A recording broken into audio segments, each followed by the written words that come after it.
ऐसा हो रहा है रोज। आप एक दफ्तर में काम करते हो और आपका मालिक क्रोध से भर जाए और गुस्से में 2 शब्द बोलते हैं। भीतर क्रोध उबल रहा होगा लेकिन उसको पी जाएंगे, उसको संभाल के अपने घर ले आएंगे। मजबूत मालिक पर वो नहीं निकल सकता तो कमजोर पत्नी पर निकल सकता है। घर आके कोई बहाना आप खोज लेंगे जिसका आपको पता भी नहीं है कि मैं बहाना खोज रहा हूँ, और कमजोर पत्नी में कोई बहाना मिल जाएगा। हो सकता है वो थाली भोजन परोसते वक्त जोर से पटक दे, और उसकी थाली पटकने में भी कोई और कारण हो सकता है।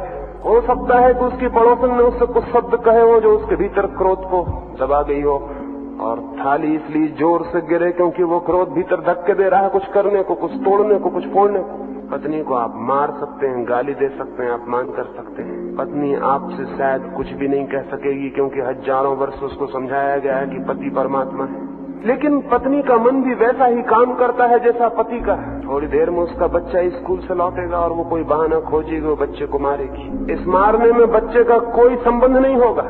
हो सकता है वो कहे कि तुमने किताब फाड़ डाली, हालांकि बच्चा रोज किताबें फाड़ के आता रहा था, लेकिन इस पर कभी उसकी नजर न गई थी। आज नजर निश्चित चली जाएगी। आज वो कारण खोज रही है, उसके भीतर इकट्ठा है क्रोध जो बहना चाहता है।